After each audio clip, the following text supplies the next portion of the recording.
All right. So, if you didn't already know, the title of the adventure for today is Pudding Faire.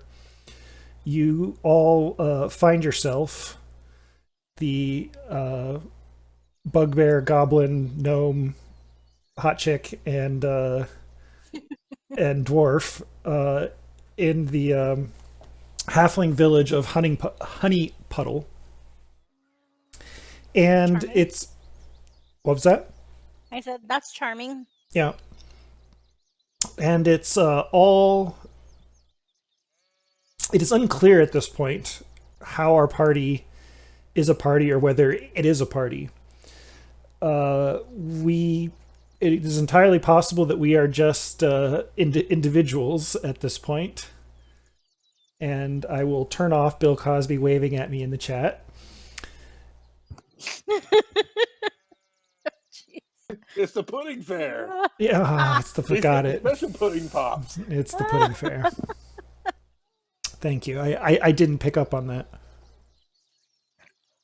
Well, I know you're kind of slow, so I'll just make sure I just spell it out for you. You want me to put So it in there and write it down so you don't forget it? no, I'm good. Okay. I'm good. Uh, so yeah, you are waking up in a little inn in the village of Honeypuddle, and there are two main reasons that you might be there.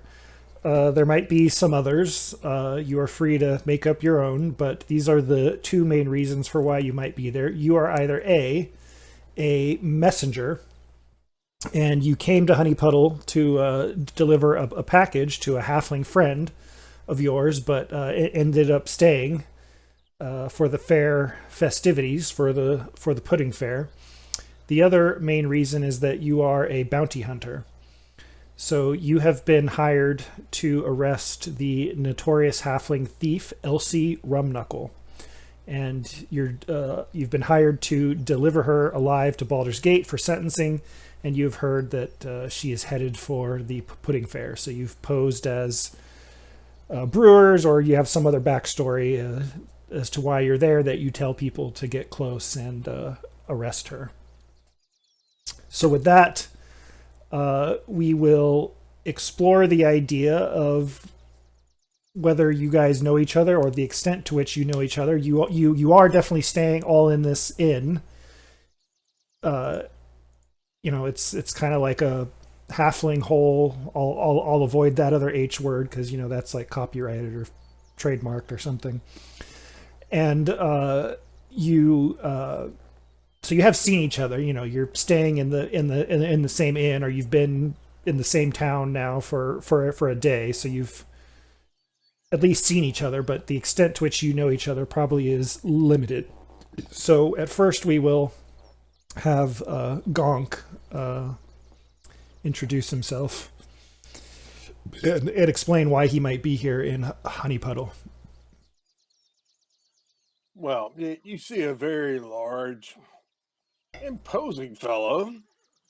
He's like 7 foot 10 inches tall, very big, very gruff, toting around a battle axe and a battered shield. And he's got this strange emblem like on his tunic. He's very gruff looking, and he is in pudding, or he is there Honeypuddle. for the honey puddle for the pudding fair, but he's there to actually get this little halfling that there's a bounty on. And for his cover, he really doesn't have a cover. He's just saying, I'm looking for a halfling. His cover is that he doesn't have a cover. I'm me gonna walk in here and take her back. Is it a female halfling or a male halfling? Female. Elsie is a female. You never know. This is, Forgotten Realms. Sure. All right, and that's it. That's Gonk. So the two that might have the best chance of knowing each other maybe are Gonk and Abby, the goblin. So I don't know. It's up to you whether you guys do or not. But let's hear from Abby. So Abby might know Gaunt, but Abby actually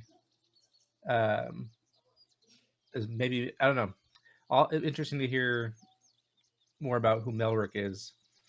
Abby is kind of a strange goblin in that he was a slave to dwarves, and so he speaks in kind of a half dwarvish common type of Creole or something. And he dresses wearing oversized dwarvish armor. He's got this mail on and this helmet that obviously doesn't fit him, and he has this axe that he kind of drags around with him. So my thought is that he was picked up by someone and is just kind of following along. So whether that's Gonk or someone else,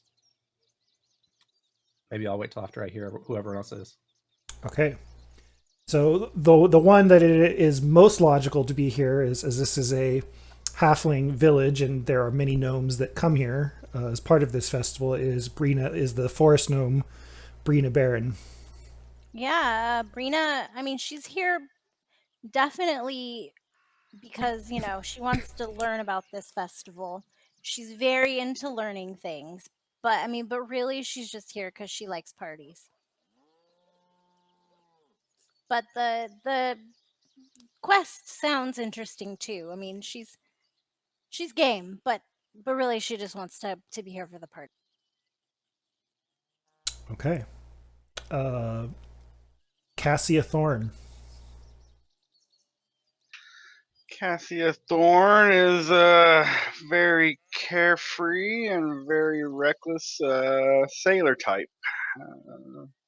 So pulling up, I would say probably in the docks, she's heard of this pudding festival, and she had a little bit of time to spend, and so she put on her walking shoes or walking boots and headed out to this gnome forest or whatever it is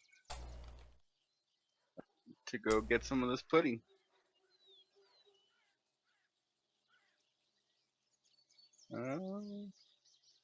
Okay. Really bad. Okay. Cassia. So Melrick.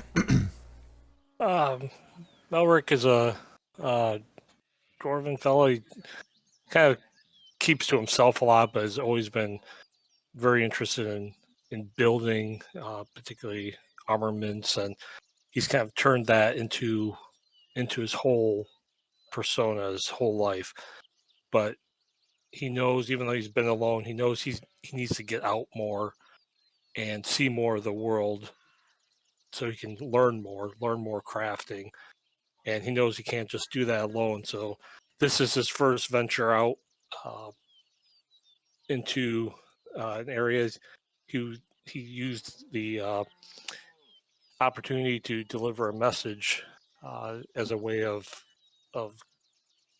going out and exploring the area a little bit.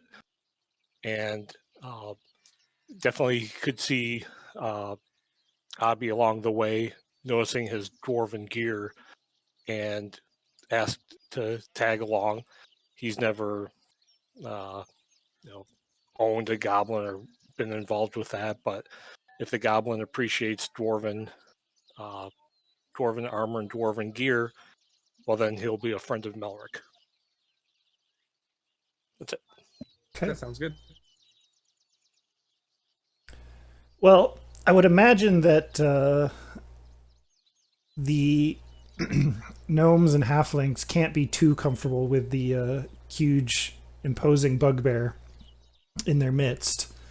I guess in the spirit of the fair, as long as he's been on good behavior, they tolerate his presence. But he definitely, I think, would make them uncomfortable. Abby also, but probably to a lesser extent, as he is small. But yeah, they really are kind of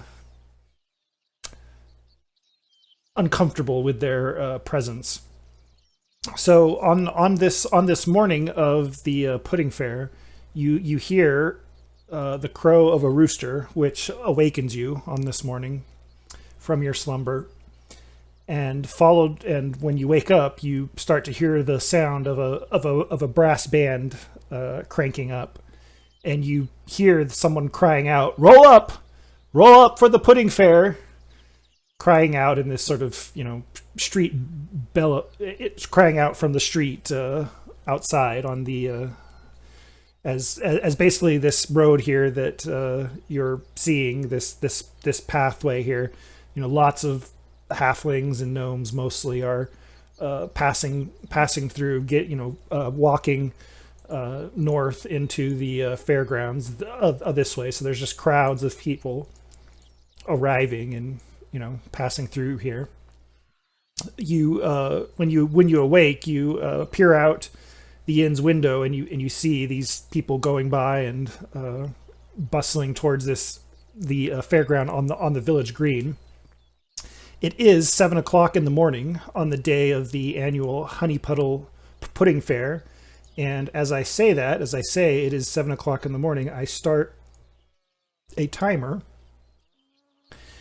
so that every 10 minutes of real time will translate into 1 hour of game time, and the reason for that will become more apparent as we play here.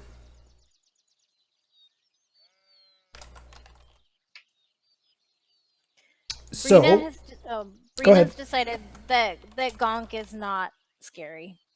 Okay. She likes him.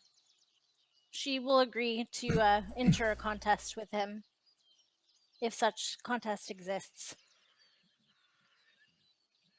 So as you wake up and come out of your room and come out into the main common room and out into the front door there, you like I said, notice all these people passing by. I mean, it's just bustling with people as it's a very popular fair.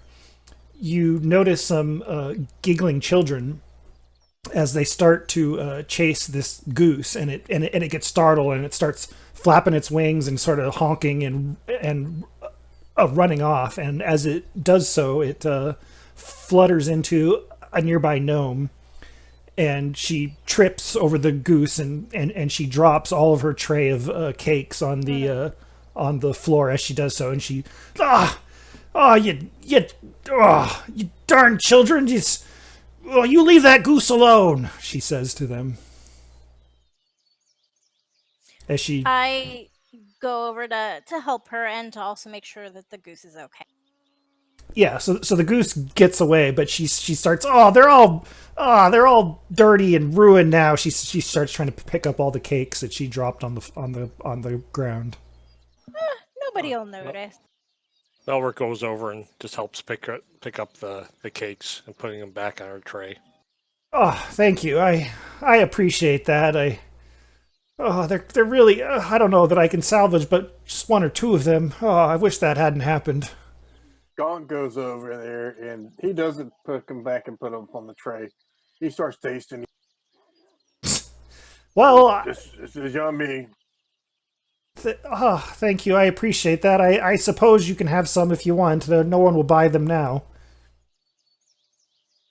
Sure. Obby's right on Melrick's heels and tries to figure out what's going on, and starts also putting handfuls of cake on the tray, and puts a handful in his pocket and then another handful in the tray. Just keeps looking around.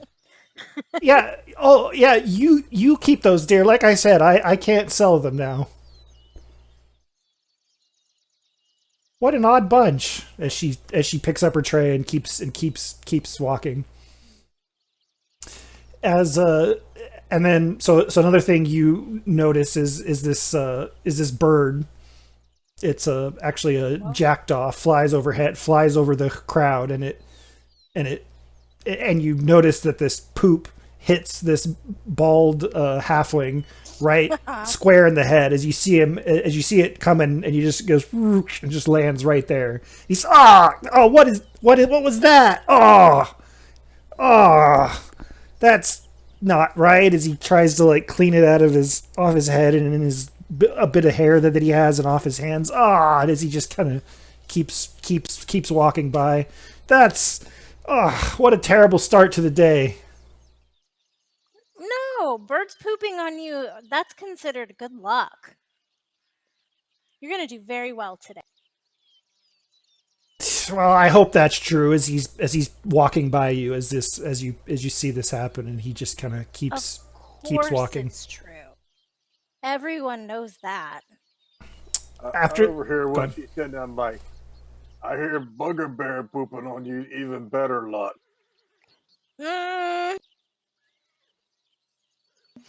That's a different kind of luck.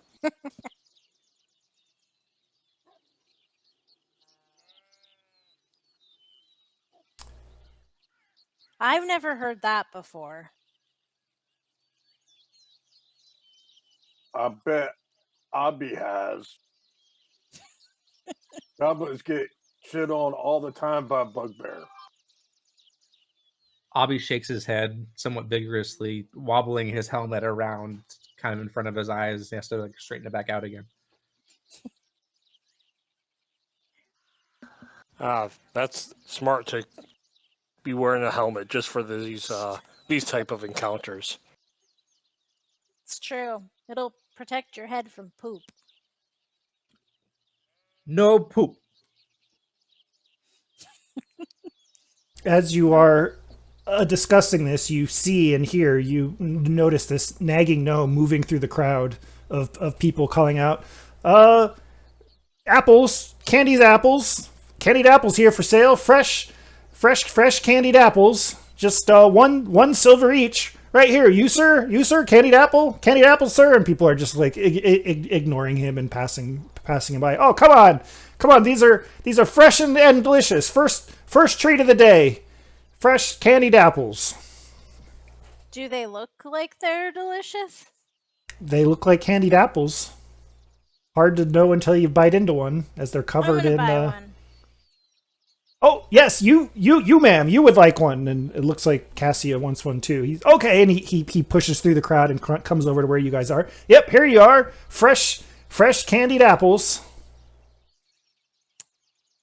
Are these really apples? Why, of course they are. Well, I'll take one. Why not? Why would I lie about such a thing? I don't know. Okay, here you are. One candied apple for 1 silver. He sells one to Brina and sells one to Cassia. And then, anyone else use a candied apple for 1 silver? No, thank you. It's appreciated, but it's got a long day, so I'm trying to pace myself. Oh, okay. And he pushes back out into the crowd. Candied apples, 1 silver. Cassia, if you take a bite into one, you find that they are quite soured and old and pretty brown and bordering on rotten. Is the goose still around? It's probably around somewhere, yeah. I'll feed it to the goose. Okay. The goose happily starts, getting all the candy off of it, and then eventually gets its way to the apple. You still... Go ahead. Licking the candy apple? Well, he's like... The center? Yeah, exactly.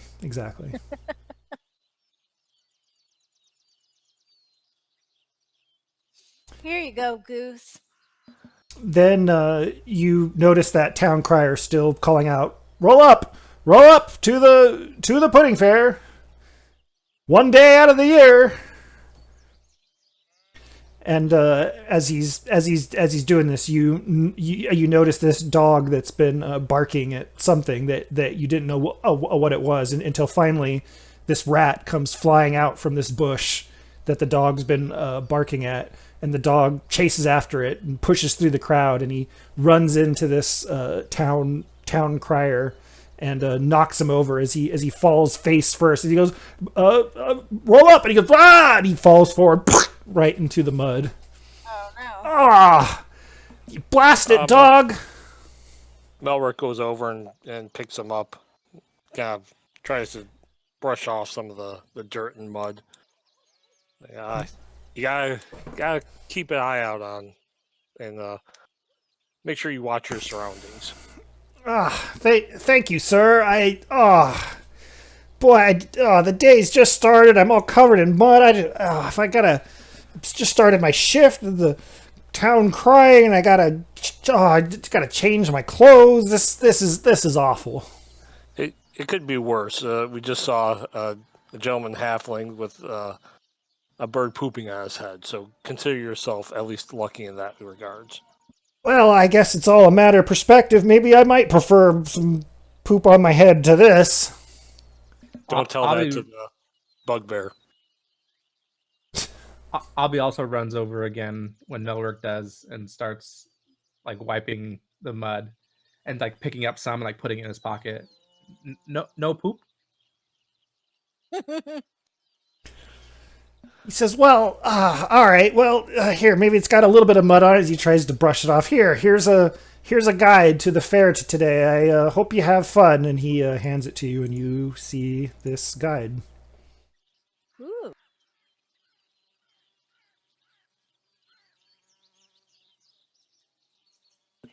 But it's a hitchhiker's guide. Let's see. There's an eel eating contest. Whoa.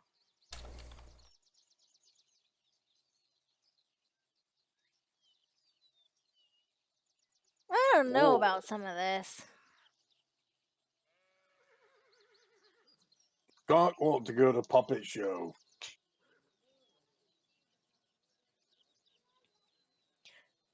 Cassie wants to go to the cider. Those both seem safe. Mind taking a trip to the potter's kiln. It's a different kind of crafting, but still appreciate the artwork.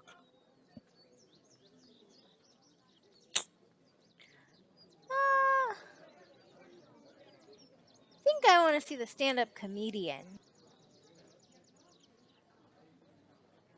Okay, so it is now about 8 o'clock in the morning.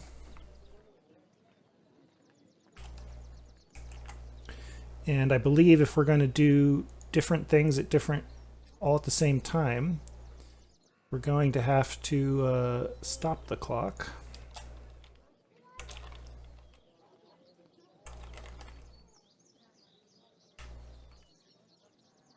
So around 8 a.m., you might all go in your separate directions towards where you would like to go.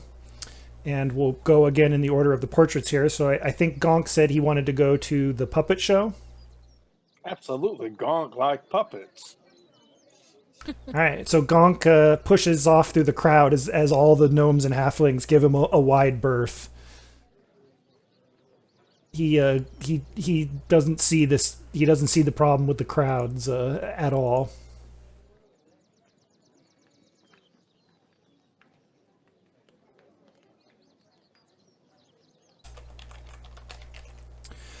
And as you roll up to the puppet show, you see that there is this forest gnome who has gathered a bunch of children. And the sign above the little puppet stand says "Legend of Mystery Hollow." And you see all the children are pretty excited to watch the puppet show. You see that the stall is this painted puppet stage, complete with thickly woven curtains. And the show, when you come there, says show starts in 5 minutes. Well, Gonk will go sit down right in the middle of the children. Okay. It crosses legs. That's great. All right. So in the midst of all these mostly gnome and halfling children, maybe some humans and elves and other races of children mixed in there, but in the middle of all of that, there's this huge halfling huge bugbear that plunks himself right in the middle. The children just make room. They're like, oh yeah, it's another a puppet fan. This is This is totally normal. As he plops down and waits for the show to start.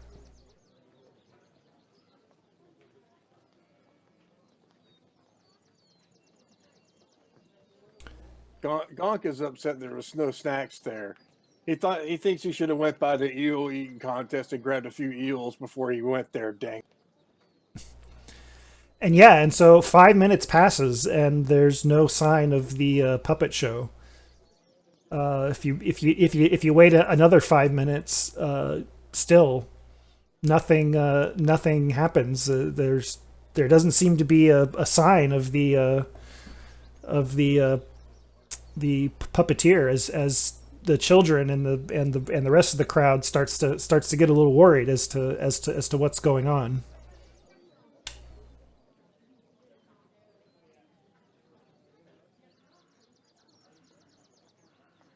Puppeteers are all right at the cider stand. Is Gonk worried? Gonk's going to start making a chant, puppet show, puppet show. All of the kids join in with Gong. Puppet show, puppet show, puppet show, as they start getting demanding over having the puppet show start. Until finally this gnome comes out and he's got a bandaged hand. And he goes, I'm sorry. I'm sorry, everyone. I was the scheduled puppeteer, Emery Plumwicket. You see, I had a little bit of an accident this morning, and I was getting it dressed and bandaged here. I had a bit of a fall, and a passing hay cart ran over my hand, and my fingers are all broken. I will not be able to perform the puppet show today, please. So I apologize, children. I hear you chanting for the puppet show, and you, sir. I wonder, is there anyone out there who might be able to perform the show for me? I can tell you what to do. Gonk stands up in the middle of the children and screams, puppet show, but he does it menacingly, but he kind of sounds like a kitten when he did. He's like, puppet, please put the puppet show. Sorry, large sir. He starts to take a few steps back and tries to stand by the stage. I just simply cannot perform with a broken hand. Perhaps if we can find someone who will perform it with me or for me, the show can go on, but I cannot do it alone. Please, yes, thank you. I'm going to go now. Gonk looks at his big, large hands. He goes, Gonk do puppet show for you. Well, roll a persuasion check.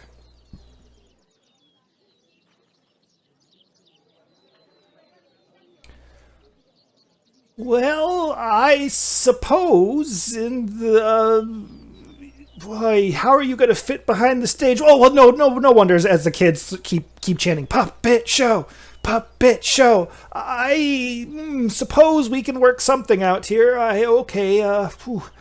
Well, here we go. Well, come with me, sir. Okay, I go behind the building or rather the stage. So he goes, here, put these two puppets on your hand and just sort of put them up there and wave them about. So this is a gnome-sized hand puppet. Yeah, they're probably on his fingers, yeah. Yeah, so I stick my hand in the gnome-sized hand puppet, and my claws go through, and each one, all right, Gonk, ready. Oh dear! This is. Well, okay. Yes, stick them up there, and as you do, it's like you've ripped through the doll, and it's mostly just a big hairy bugbear finger and some clothes and whatever else wrapped around it. Gonk goes, oh no. Hold on, Gonk got an idea. So Gonk takes his boots off and grabs his socks. And he's like, you got any paint? No. And as you're doing all this, all the kids are like, "Boo! Bad puppet show."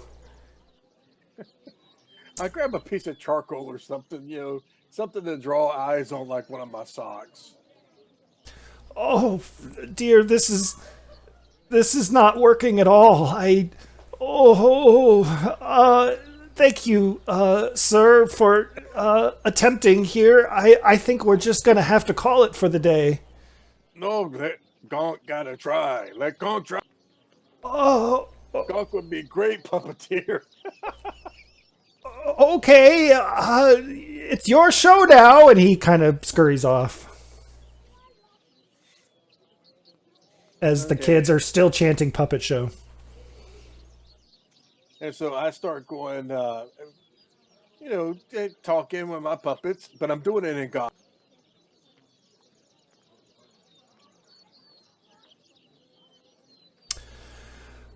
Okay, so as you try to perform whatever show Gonk can come up with, it's probably mostly unintelligible. Roll a performance check with disadvantage.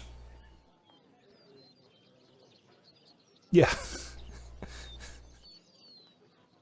Right. So he's speaking in Goblin, and yeah, no one probably understands what he's saying. I'm gonna run a nat 20 on this one. It's horribly no. And yeah, very close. And with that, most of the kids and parents get tired of the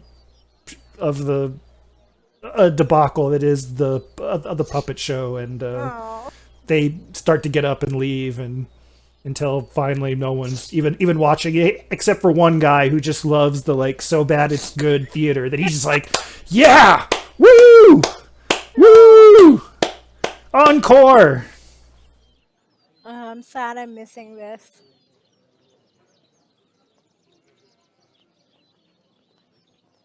So whenever Elric picked the wrong place to watch. So whenever Gonk finishes his presentation,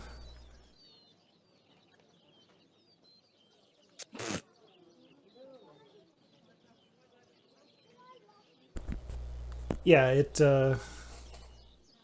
no one's really left watching.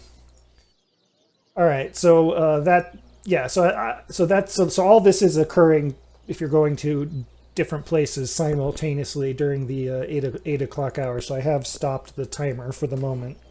Yeah, just so you know, Gonk keeps going. Right. So Gonk is enjoying his own puppet show. No Sure. matter if anybody else is. Right. Well, and you have one guy who's cheering you on.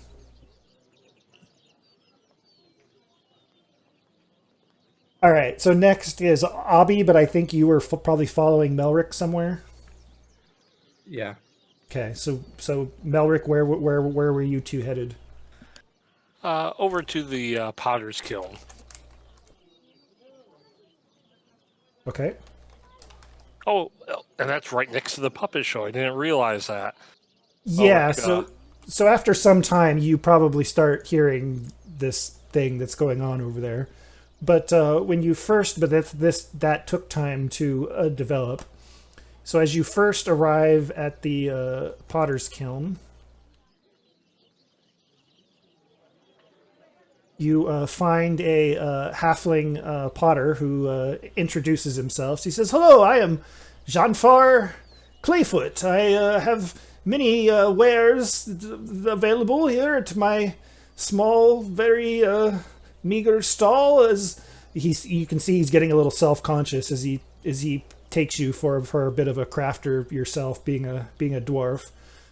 Please take a look. Tell me if there's anything that you like, and if you have any questions. Does Elric takes a look over the pottery? Is there any that kind of sticks out as being well done. Yeah, so you look at it, and you see that the most popular and exquisite items are these sets of commemorative plates that he creates for special occasions. And the Pudding Faire. So he basically makes these like Pudding Faire commemorative plates that seem to be quite popular. And it's early in the morning, so it's not quite busy. But you're noticing as you're browsing a lot of people lining up to get these plates. Melwork takes a look at the plates, goes, "Oh, nicely done. What are the costs for the plates?" Oh well, the plates. You see, I'm in a.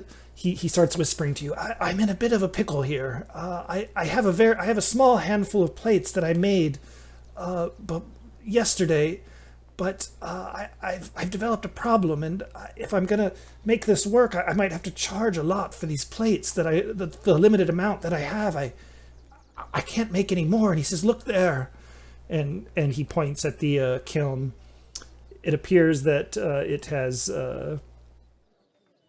it has fallen off of its stand, or shifted, and there's this large crack that has appears in its that has appeared in its side, and he says, "Oh, I just won't be able to make any. I don't really know what to do. What do you think?"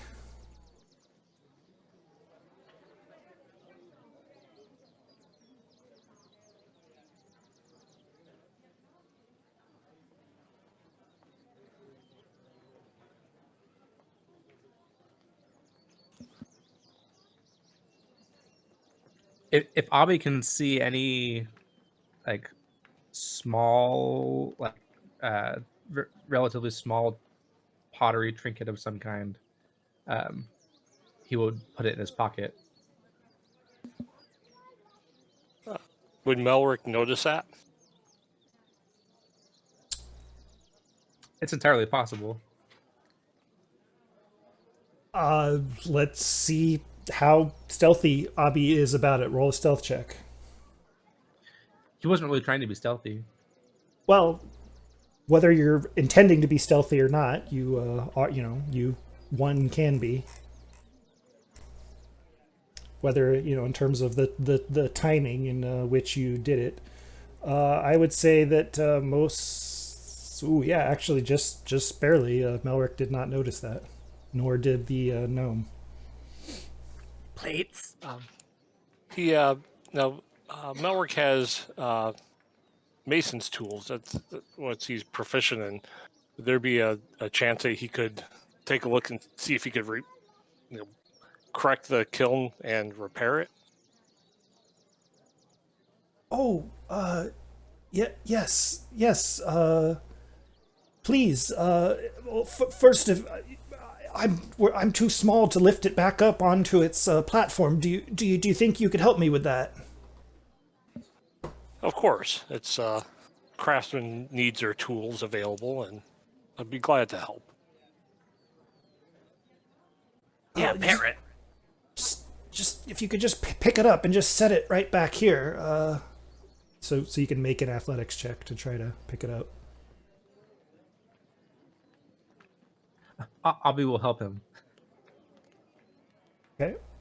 Well, I don't know if it grants advantage or disadvantage. It does grant advantage, which he's obviously going to need here. So roll one more time. He strains, and with the help of Abby and maybe at the very least moral support, he finally is able to lift it back up and put it back onto its. Oh yes, very good. Yes, I do have some mason's mud, and perhaps with your tools we can get this fixed, and I'll give you a free set of plates for your handiwork. Thank you very much. Problem, and so he'll Melwork will try to repair it. parrot.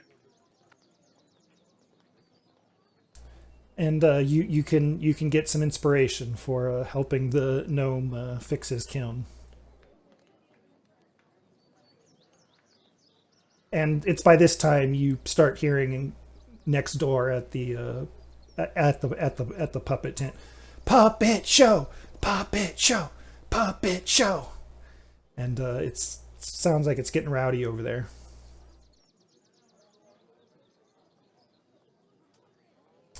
Okay, next was Brina. Where were you headed? I was headed to the stand-up comedian. Okay.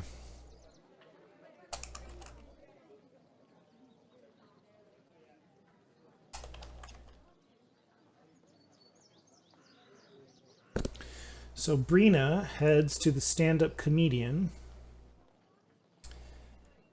and as you arrive, you see this jester perched on a small wooden stage. She's dressed in these bright, mismatched clothing and wears a colorful cap shaped like a pair of donkey ears. Oh, okay. As you walk up,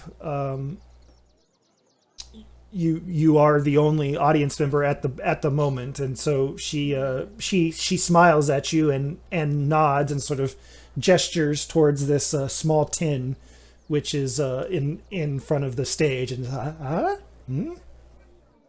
Yeah, I'll throw a couple, I don't know, something copper pieces in there. See how good she is. Maybe I'll give her more. Okay, and with that, she stamps her foot, and this off to the side, these musical instruments start to play themselves, and she starts dancing a little jig. Okay.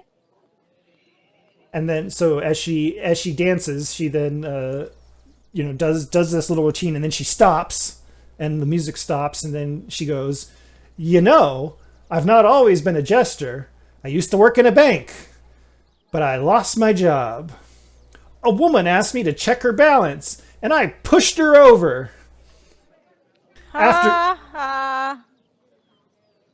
that, I went to work at a calendar factory, but I got fired because I missed a few days. Oh. And then she goes back into the dance. Boom. Then I got a job at a clock factory, but I got fired after putting in a lot of extra hours. And then I she look around. and then she goes back. No, you're the only one there. Then she goes back to dancing her little dance. This is sad. Well, But I can't stop watching. you want more jokes, sister? You got to put in more copper. She kind of says out the side of her mouth as she keeps dancing, and she goes back to the smile on her face. Okay, I'll put in a couple more. Then she stops again. I once went for a job interview at a morgue. The mortician said he was looking for someone responsible. I told him that in my last job, whenever anything went wrong, they said I was responsible. I'm really getting desperate looking around now. Like, is there anybody else? Can anybody else come over here? Then she goes back into her dance and then stops again. She says, so I didn't get that job, but after that, I started a gym. But it didn't work out. Hey, I'm working on that one, all right? And that's how I became a jester. There was almost nothing else left to try. Then I'm trying to be polite. Goes back to dancing.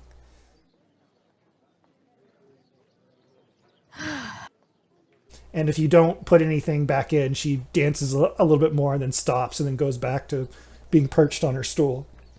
All right. Well, thank you. Thank you. That was great.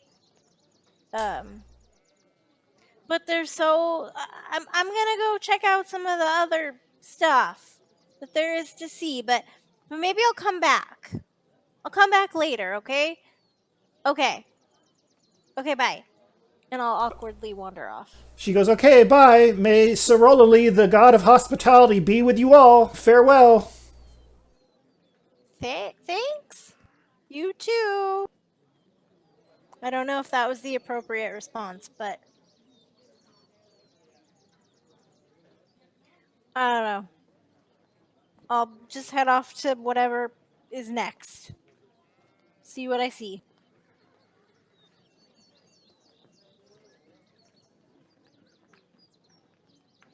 All right, Cassia, where did Cassia head off to? Cider stand. Ah, to the cider stand.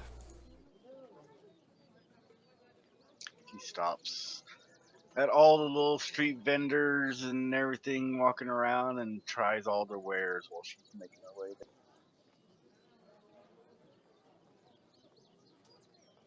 there. Okay, yeah. So there's not too many. There's like on your way there. There's a village herbalist that you pass by and a livestock pen on your way to the cider stand. And you notice that when you get there that the cider stand is already quite popular, as they're doing quite a trade in apple cider and berries. There are patrons which are perched on wooden tables and benches, sheltered by these wide, colorful awnings embroidered with smiling faces. You see that a flagon of cider costs 2 copper pieces, but you can also they keep offering everyone just a wee dram if they want to just have a little taste and gauge the quality before buying. Okay. Well, Cassia says, "This is my stop. I think I might take a break and relax here for a while." So she's gonna go and pull up a seat at a table or a bench or whatever, and she's gonna try all the different. Just make around. Try this one's cider here. Try this one's cider there. Okay, so you just perch yourself there and drink some cider for about an hour or so, and then we will come back to you in a second. So I will then start the clock again as we have She would also like to be dropping some eaves while she's there. Yeah, of course. Yeah, you'll likely pick up on something here in a sec. All right, so the clock starts again as this is how everyone spends their 8 o'clock hour. Does Melrick get some plates? Yeah, so after you guys get it patched up, he of course gives you and Abby a commemorative plate for the Pudding Faire each. Thank you very much, and he gives them 5 silver. Oh, thank you. You didn't have to, but I appreciate it. Of course, craftsmen should always be paid for their work. Abby finds that the plate is too big to fit into his pocket, so he breaks it into shards and then puts one of the shards in his pocket.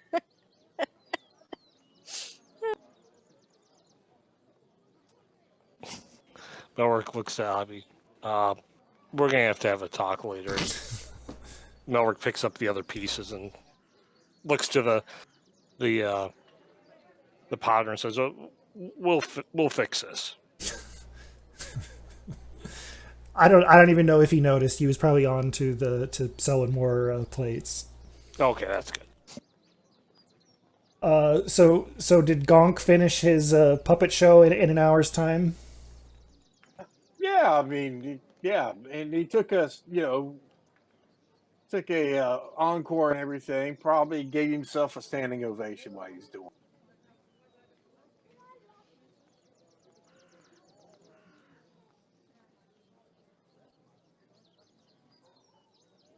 Oh, wait, it was a copper piece, not gold piece, right?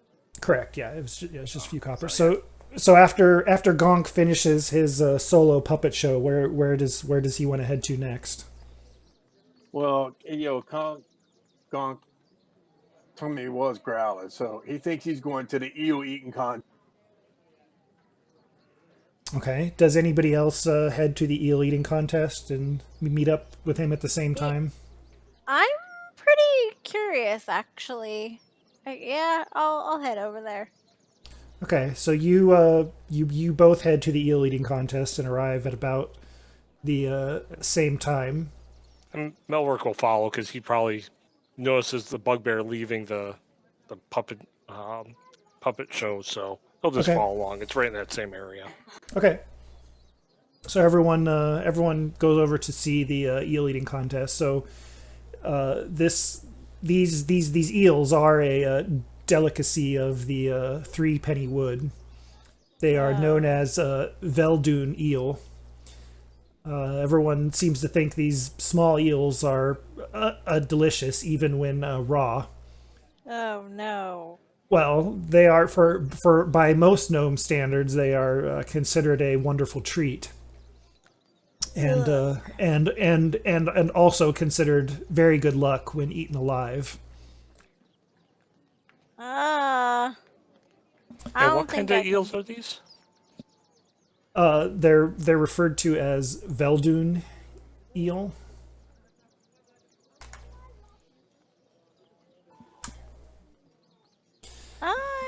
I don't think I'm gonna eat them alive. No thanks.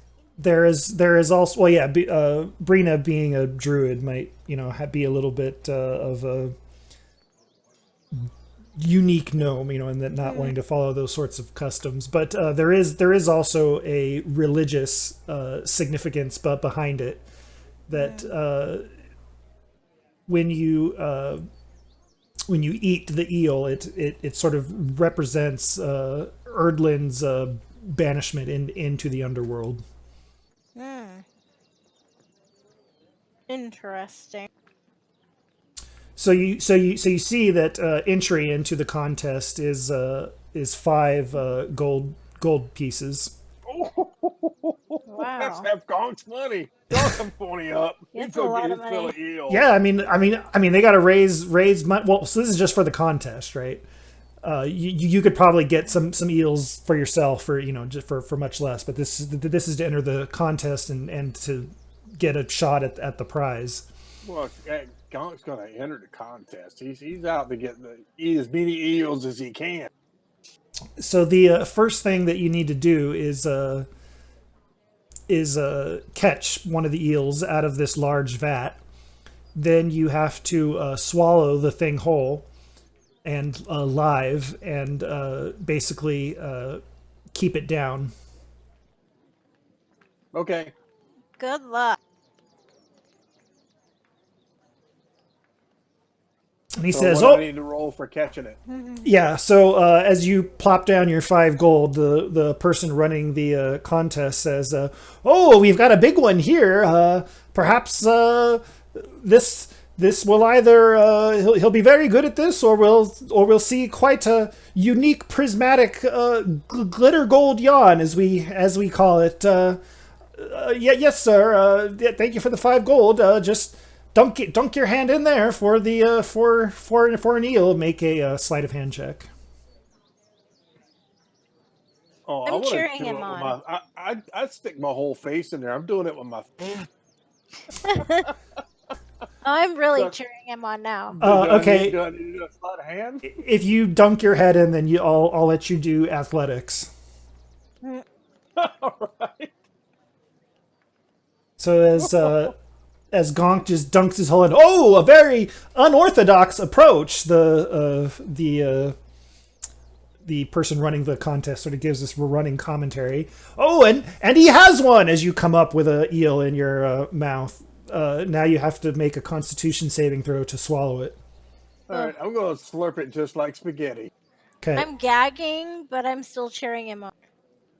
And yeah, you down that sucker.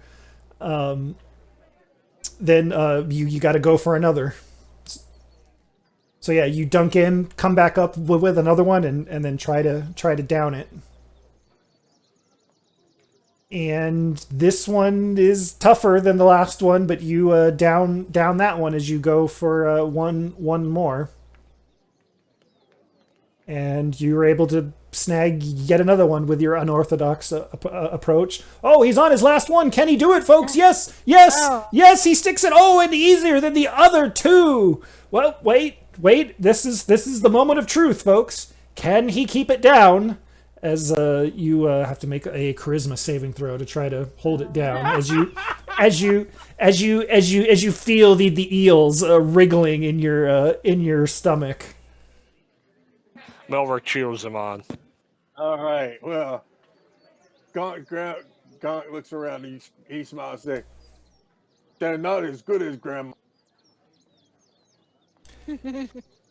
And wow, Gonk is able to through force of will hold the eels down as he probably tries to concentrate to digest them harder. Oh. Yay! Melrick turns to Brina and goes, "Well, you gotta admit, he's got guts." He has guts. Oh, that was. Oh. Gonk sticks his head back in the barrel, going for the next eel. No. Oh no! We only have so many eels. Please. And he struggles to get that one down.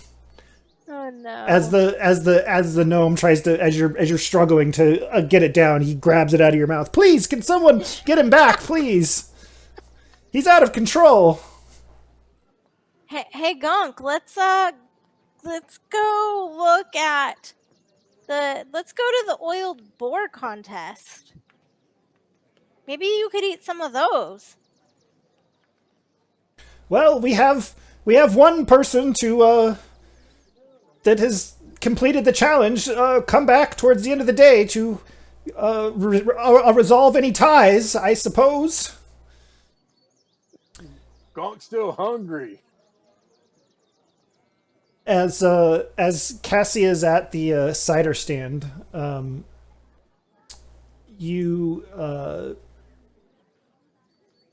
so yeah, at 9 a.m. we all went to Eel Eating Contest.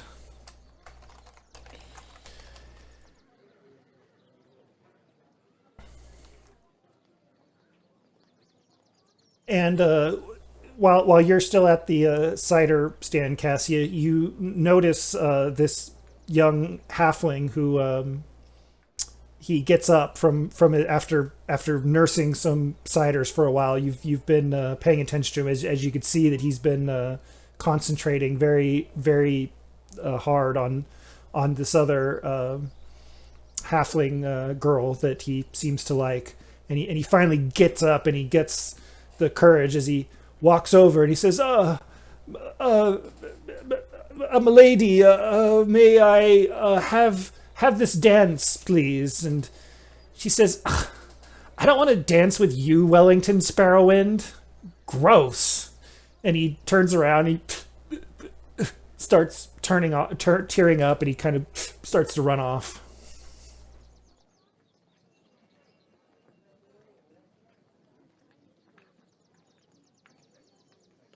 Alrighty. I'm not into the whole matchmaking thing, so I will, or Cassia will, order another cider and go about her own business. Okay. So did I hear you guys wanted to head to the what you said, the oiled boar contest? Did I hear someone say that? Yeah, I was trying to distract Gonk from eating more eels by trying to get him to the oiled boar contest. Gonk could go there. Maybe he can eat the boar. Where I come from, we call it the Grease Pig Contest. And So yes, you've it is been a here before. contest. Yes, it's actual contest. Cassia will start walking that direction too. So yeah, the oiled boar contest is an old gnomish tradition, Brina, that you're well aware of. In this event, a wild boar piglet is lathered with slippery oil, and usually mostly drunken participants chase it around this muddy field and try to be the first one to catch the boar and hold it for 6 seconds before it can get away. Mm-hmm. What happens to it at the end? I guess I would ask Gonk if he's I'm familiar with it too, I guess. Well, then you just hold on to it for 6 seconds, and then you win, and then you let it go. What do you win? Right now, they are currently offering a free drink at the cider stand to the person who wins.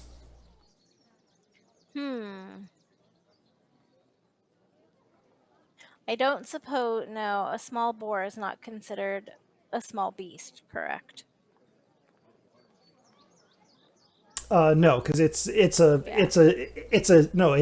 young Okay. boar, so it's small. Yes. Um. As he's currently in a little pen, and you see this sign that says oinkers.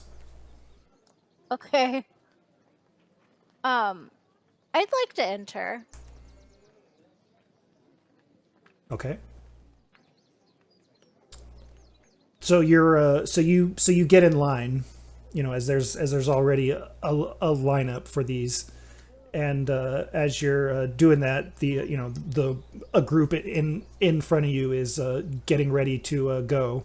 They're like, all right, everyone's paid, everyone's ready, okay, release Winkers, and so they open up the pen, and he comes running out, oink, oink, oink, and starts running around and slipping, and everyone's trying to get him, and then you see this this big shadow Oh no.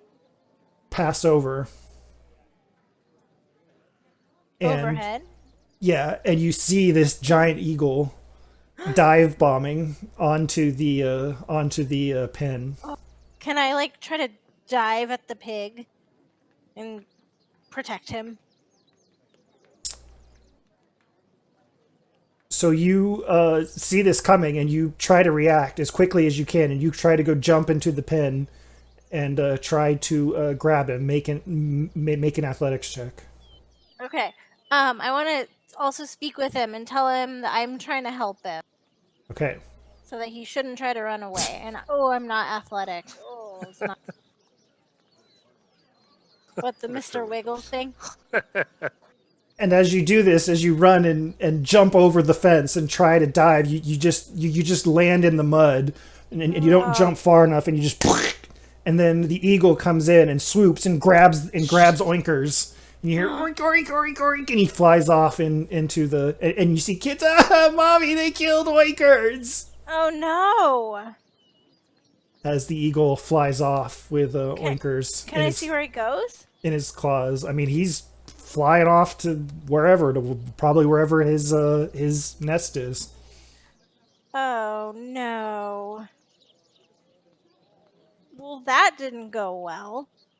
Oh, everyone's like, well, I guess the oiled boar contest is canceled for today. Turns to Gonk and says, hey, do you want to try to be the oiled boar and see if anyone can tackle you? I'd play that game. Why not? Rest in peace, Oinkers, I guess. Gonk don't do that no more. Abby thinks that you're talking to him, and he's really trepidatious and concerned, but also appears like he's willing to do whatever you tell him to do. Oh. Tackle Abby? Oh. Do you want people to be tackling you? That sounds dangerous. That eagle could come back.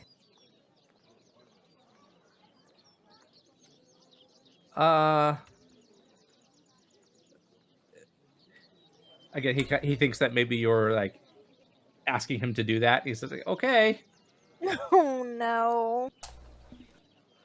Melor kind of laughs, taps him on the shoulder, and casts guidance on him. And says, if you want to, go ahead and go in the ring and start oinking like a pig. See if anyone notices. Oh no. Oh, well, okay. The person running the contest hears all of this. Well, I suppose this is a little unorthodox. He crosses out the sign Boar and puts oiled goblin contest. Oiled goblin contest starting now. Look, we gotta earn them. Oink! So how do I cast guidance on Abby? Gonk now volunteers to go chase Abby. Oh, this is sad. I cast minor illusion to create boinking sounds. Yeah, and the guy's like, all right, we gotta earn our money somehow. All right, so Abby, I say, well, rules are rules. Here, he opens up the slot for the pen. You got to get in here first. Oh. Okay. Closes in, slots in. Okay, Waddles over. yeah, very good. Yep, in you go. Great. Easy closes it. Okay, 1 gold piece. Who wants to enter? So he's got Gonk. Anybody else? Gonk's gonna be broke. No, I That's can't, okay. Gonk's gonna spend all his money at the fair. He's that kind of bugbear. Well, if you win that eel eating contest, that's worth 80 gold. Whoa. Not that Gonk necessarily paid attention to that, but he's got potentially 80 gold on his way. Just If he wanted to can, eat eels. if no one else can do the challenge, then he gets 80 gold at the end of the fair. Wow. Okay, any other takers? It appears it just seems to be Gonk at this point. No one else is entering. Well, okay, one participant, I guess. Let's see if he can catch the oiled goblin. And on 3, 2, 1, go! As he opens up the pen that Abby is in. Gonk is cheering for himself. Yes, he is. Aww. What does Abby do when he opens up the pen? Just stands there looking around. No, You better No, run. you're supposed to run around. Run. Melor yells out, Yeah, run around, don't get caught. Run in circles. I'll be like, kind of like, runs out a little bit, starts looking around, like, What are you doing? Run. All right, Gonk, you gonna... Yeah, Gonk starts coming for you. then Abby runs. Okay. No. As Gonk starts chasing Abby around the pen, I will need... well, Gonk is trying to catch you, so he will need to make an athletics check to try to grab you, and then Abby can make a acrobatics check to try to avoid. Would I be at disadvantage since he is green? Yeah, most likely, yeah. You'll be at disadvantage on your athletics But checks. he's also not running very fast. So Gonk goes to try to get a hold on him, and Abby, still in his armor, not very not very acrobatic, and Slips and falls in the mud. yeah, and Gonk tackles him and falls on top of him and gets him and holds him for 6 seconds.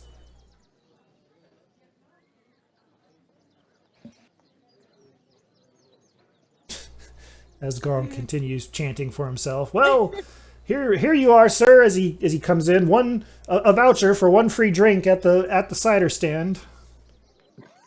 I paid a gold to get 1 free drink. Gonk likes that economy. A win's a win, Gonk. This is weird.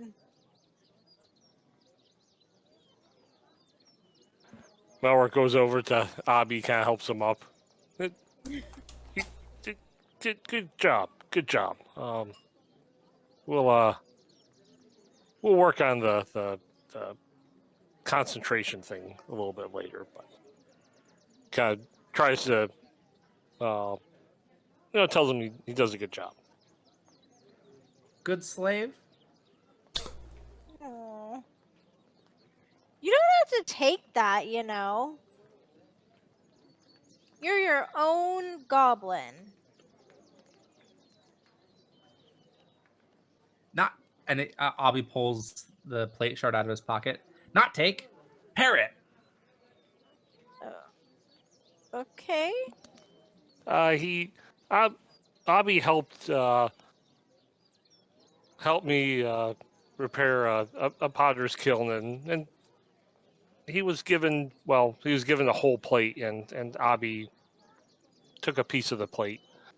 But he did a good job. He helped a lot. Okay. You are an interesting fellow, Abby.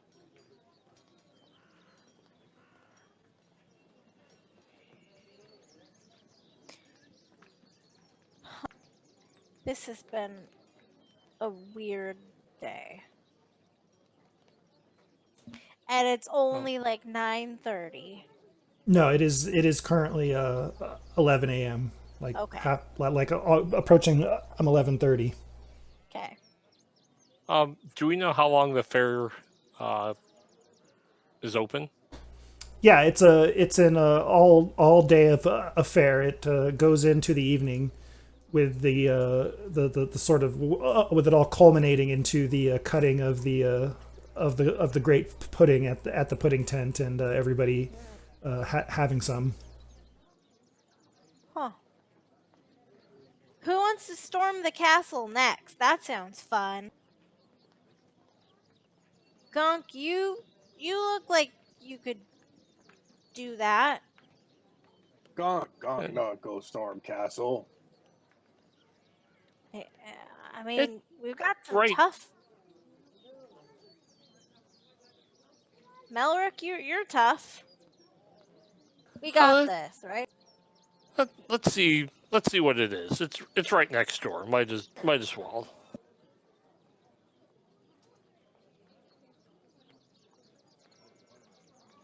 So Melorg will follow. So as you to storm the castle.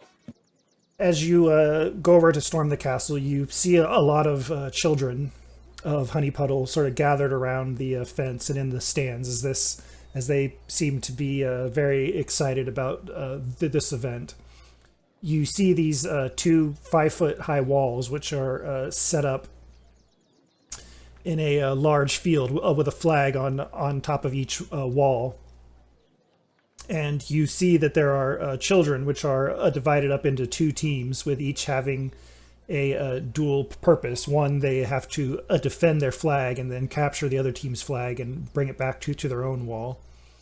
You see that each team is armed with these brightly colored beanbags that they throw. And any player that is hit by a beanbag must drop out. Must drop whatever they are carrying and return to their team's wall before they can continue with the game.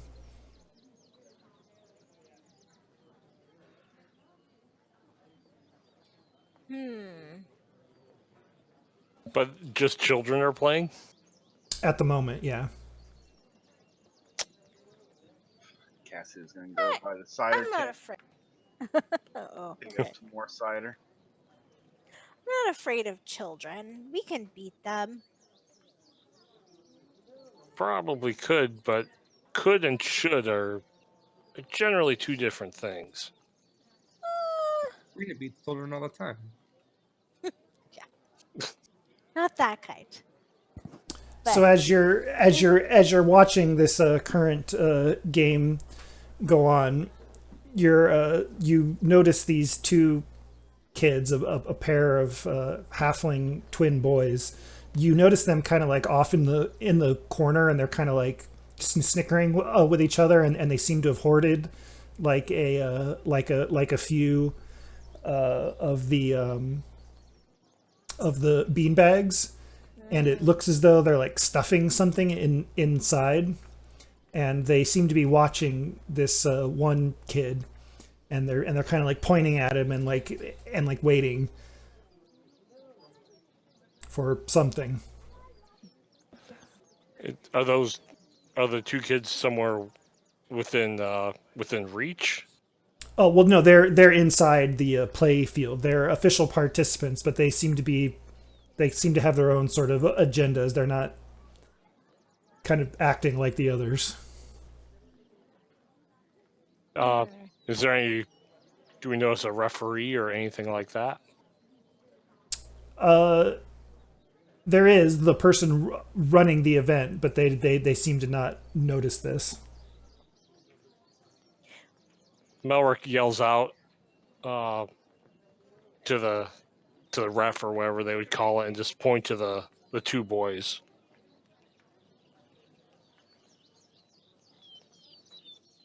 Hey, ref, take a look at that. Make sure those beanbags are regulation. As you're doing that, you notice them toss a couple of them out of the play field, and he stuffs one in his shorts, and they start running off. And he's like, "You there? Play by the rules." And he kind of doesn't pay that much attention as the boy has one of the bean bags he has stuffed in his shorts. We should chase him. Stuff in his pants. I cast minor illusion, and I make my voice louder, and I say, "You better drop that beanbag." As he just like shrugs his shoulders and like, "What? I don't have a beanbag. What do you mean? Look, I don't have a beanbag." And then he runs behind the wall on for his team to hide out of sight.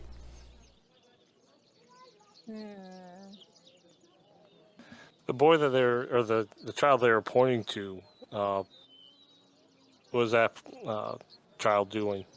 He's on his way trying to get their flag.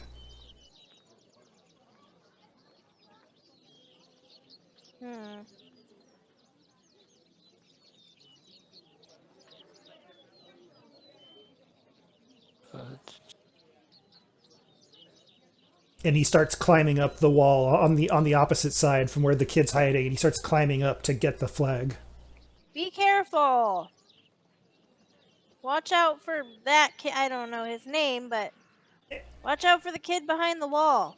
And as he does that, the kid with the beanbag in his shorts jumps out from behind the wall and has the beanbag in his hand, and he chucks it at the kid, and it hits him right in the head, and it hits with this thud, not sounding like a beanbag, like there was something else in there, and the kid falls off the wall and hits the ground unconscious, and the kid who throws it just starts laughing.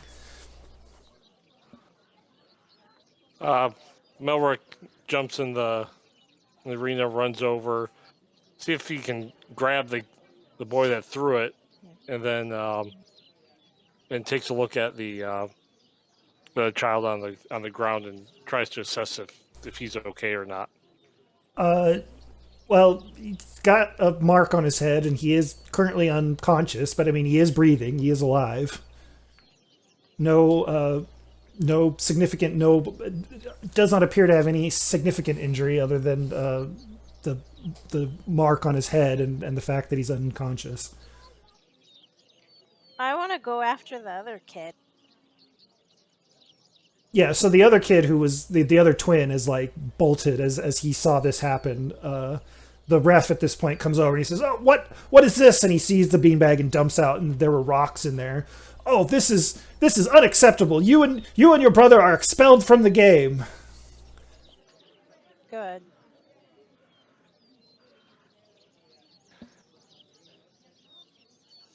Where are your parents?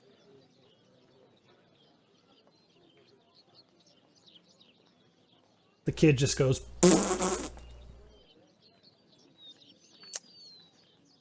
Yeah, you better watch it, kid. He says, yes, that's Sam and Tam Bottom Mover. They're quite nasty little buggers. Yeah. Are you going to stand for this? Well, they are expelled from the game. No longer allowed to play. This is... Oh. Now, Malric is proficient in medicine. Can he try to help out, or?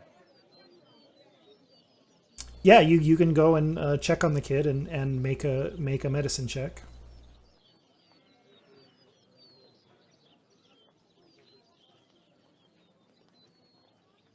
Yep, he's unconscious.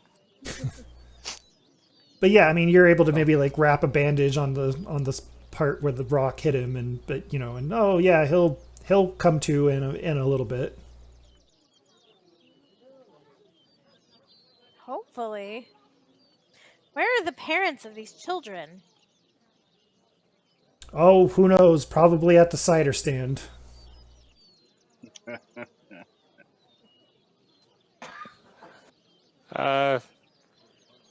Malric looks around. He casts Cure Wounds on him. On the child, yeah. So if you do that, he for sure comes back to consciousness.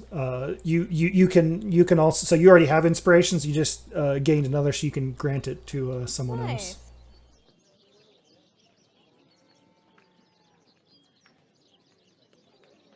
Who would you like to grant it to? Brina. Okay. Thanks. She's there helping out too. But let's see. Tough when you only have 2 spell slots. Yeah. And actually, Can't do now anything useful. now that I think about it, Gonk should have inspiration for performing the puppet show, downing the eels, and catching Abby. And Abby should have inspiration for volunteering to be the boar.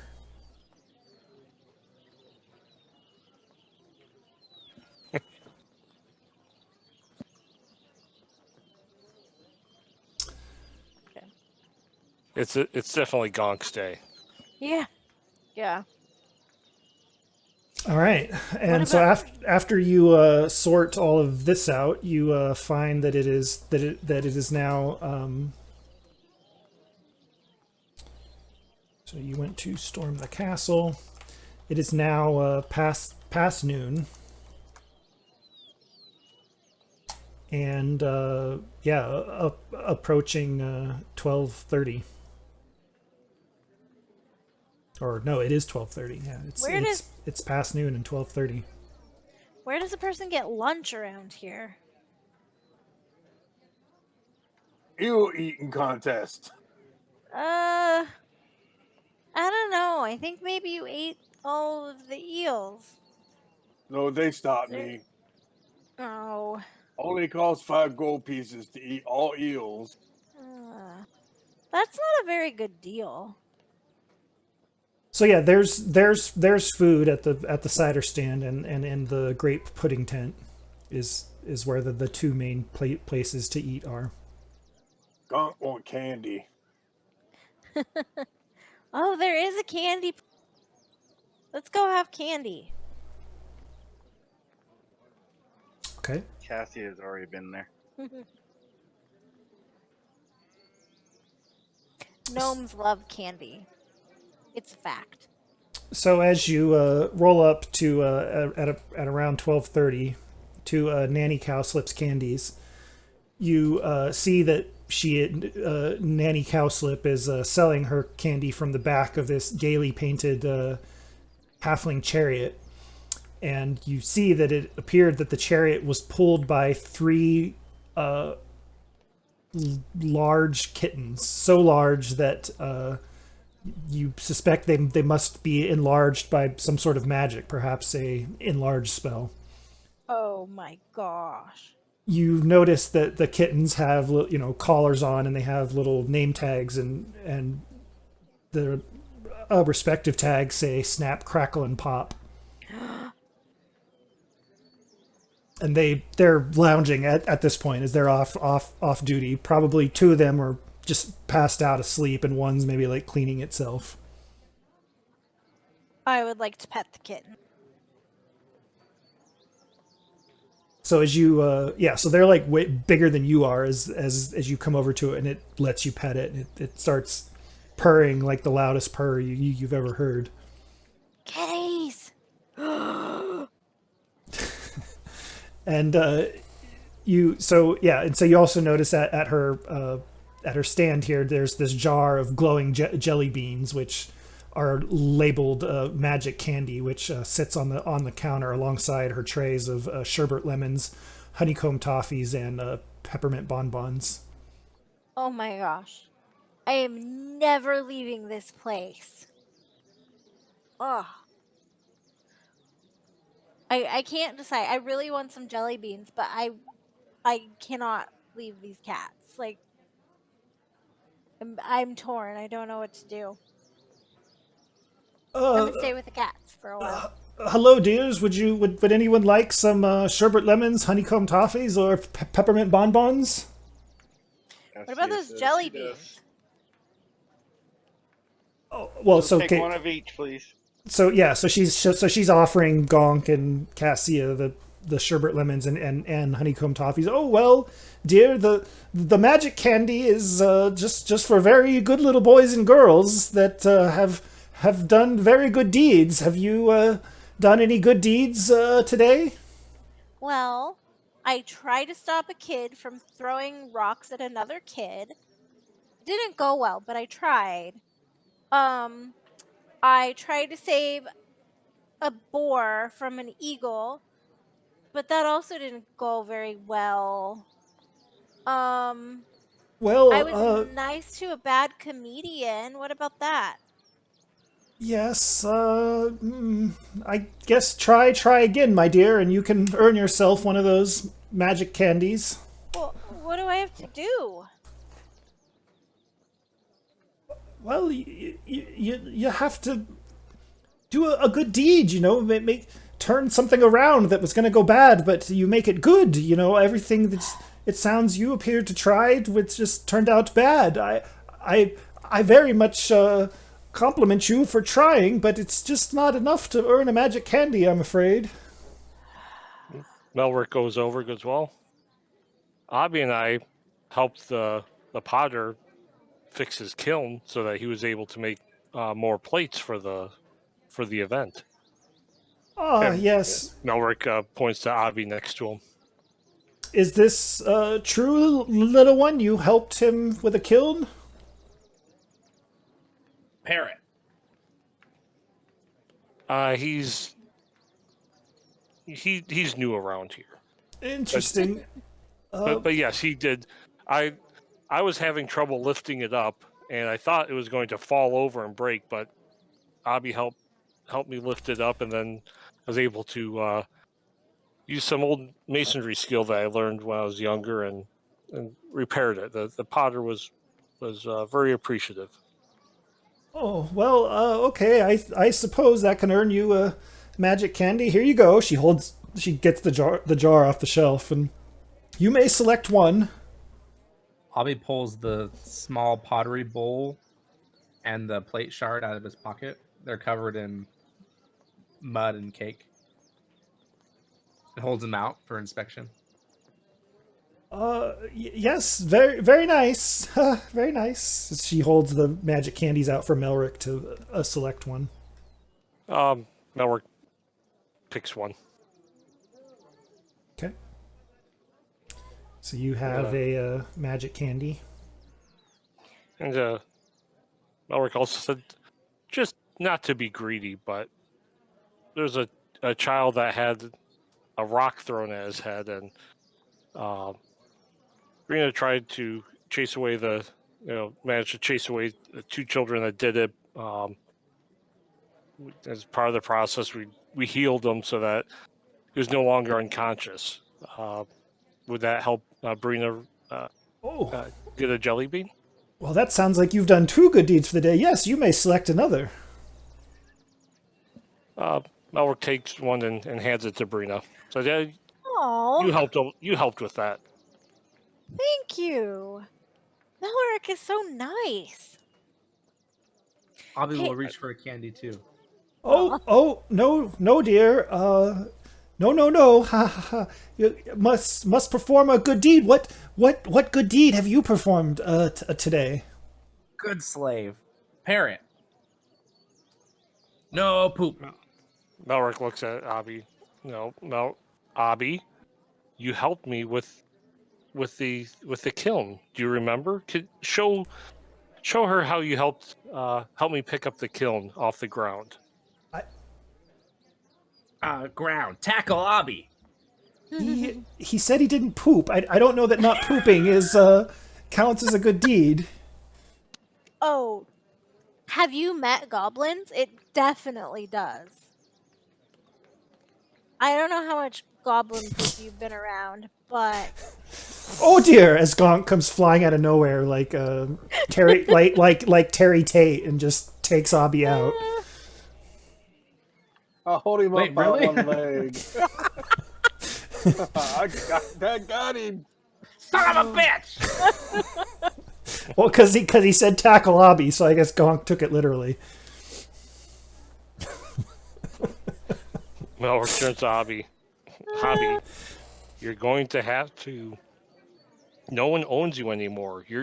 You're going to have to take responsibility and speak for yourself. Do you understand? Okay. I'm not sure he understands. This might take a little while. Hey, Abby, look at these cats.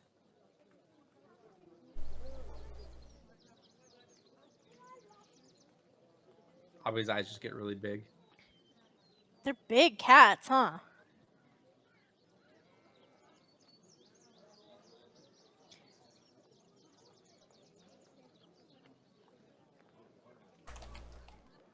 I don't know. I'm happy. Is there I'm any never reason why we leaving. wouldn't have our weapons during this? Oh no. Nope, you have your weapons.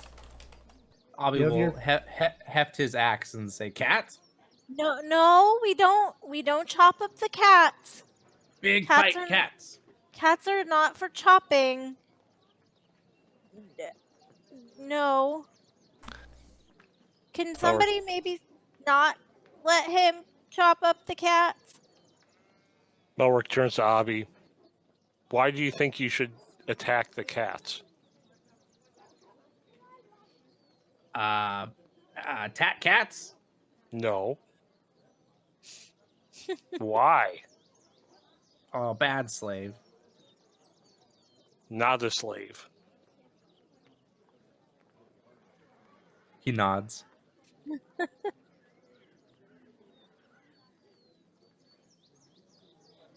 Ah, Melrick says, see, Abby did a good deed by not attacking those true. creatures without saying the word cats. Yes. Well, it seems that one's gonna need some work to earn some candy. No. Aw. Understandable. He's good at heart. He's just new. I'll give Abby my candy.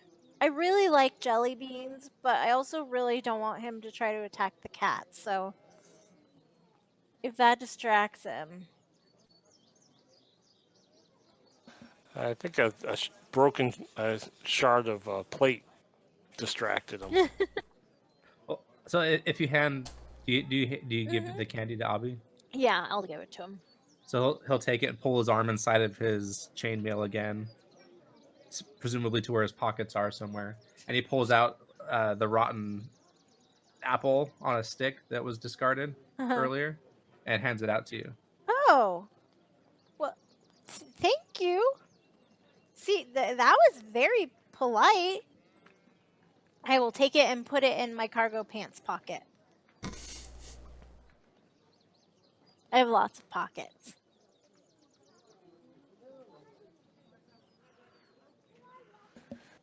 Melrick asks, is it Nanny? Nanny Cowslip, yeah. Yeah. So what do these magic jelly beans do? Oh, one can never tell. You just have to eat one and see what happens. Melrick I nominate cast Donk. eyes. Yeah, Melrick sighs and says, time to live a little. And he eats a jelly bean. Abby eats his too. Okay, when Melrick eats his, he feels as though he might gain advantage on all saving throws for Whoa. 24 hours. And Nice. when Abby eats his, he feels very lucky. Aw. And he will gain the halfling's lucky trait for 24 hours. Wow. And it's actually a super lucky trait in that you don't just reroll ones, you also reroll twos once. Neat.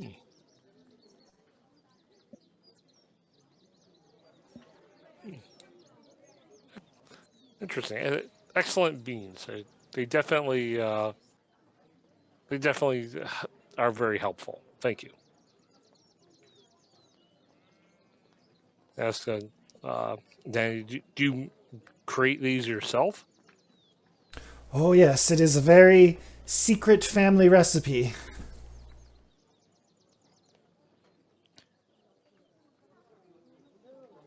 Well, will you tell us what it is? Well, if I told you what it was, dear, it wouldn't be a secret anymore, would it? I won't tell anyone. Okay, come in very close. Okay, So you I see, will.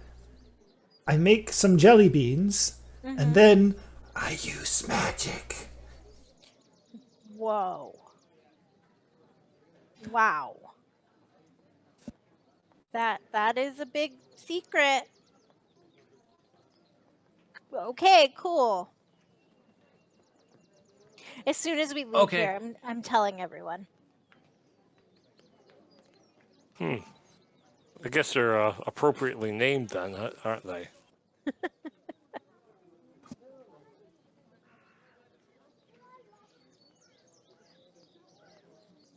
Okay, and with that, I believe we are going to take a quick break.